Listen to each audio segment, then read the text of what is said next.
Maury, I took my kids to New York for last November's election, so they could experience the hum of a newsroom and help color in Yahoo's giant red and blue map with chalk.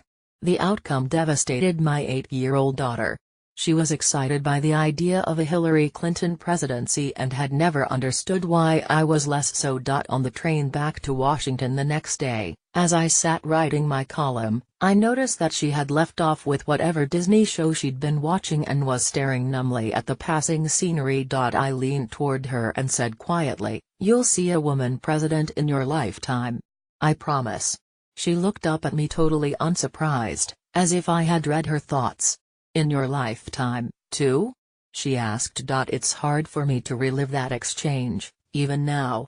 There was so much wrapped up in that question, not least her doubts about whether the country could ever be ready for her own limitless ambition, and how long it might take for us to really get there. That same question runs like a treacherous current through Clinton's much-anticipated campaign memoir, which I read this week. In general, I detest the entire genre of political memoirs, which are almost always hopelessly banal tracts published for the purpose of getting their nominal authors on TV. I expected nothing less from Clinton, who has written her share of the same. In fact, what happened is more raw and therapeutic than that. I agree with my colleague Jennifer Senior, who reviewed the book favorably for the New York Times, that this may be as close to the real Hillary as any of us are ever going to get. As others have noted, Clinton blames a lot of other people for her loss. As ever, she is really good at declaratively stating that she takes responsibility for things that go wrong, but she doesn't get what it actually means to take responsibility for things that go wrong.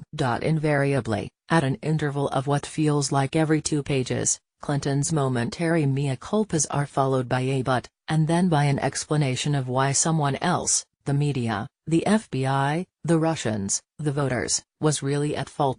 Perhaps the most consistent lament that runs through all of this, though, aside from Clinton's inexhaustible contempt for the president who beat her, has to do with sexism embedded in the electorate and in the media, which Clinton clearly sees as the one towering obstacle she couldn't shove aside. I suspect that for many of us, more than we might think, it feels somehow off to picture a woman sitting in the Oval Office or the Situation Room, Clinton writes at one point. And in another blunt passage, again, I wonder what it is about me that mystifies people, when there are so many men in politics who are far less known, scrutinized, interviewed, photographed, and tested. Yet they're asked so much less frequently to open up, reveal themselves, prove that they're real. Clinton can, and does, point to plenty of evidence to suggest that attitudes toward women skewed the election against her. Start with the fact that the winner was a pretty blatant misogynist who incessantly mocked women for their appearances and who was caught on tape boasting about his forcible advances on them. According to data from Pew Research, Trump bested Clinton by 12 points among men, which was among the largest margins in the last 50 years.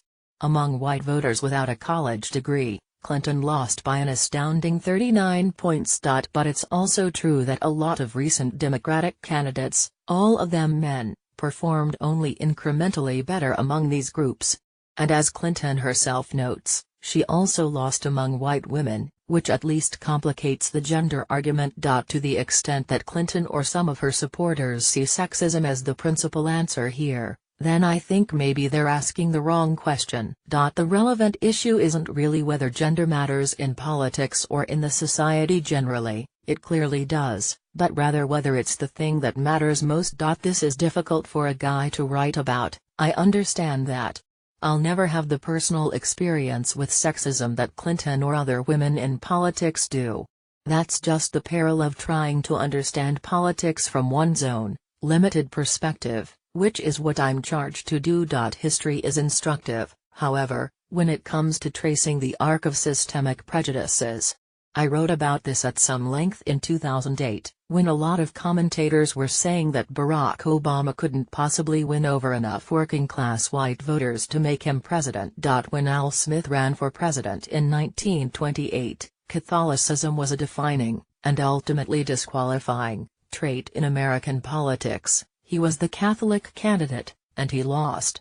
By the time John Kennedy ran 3 decades later, Being Catholic was still a factor, but only a factor. Kennedy was a candidate who happened to be Catholic, and that was a different thing. When Jesse Jackson ran in 1984 and again in 1988, he was widely viewed as the BL.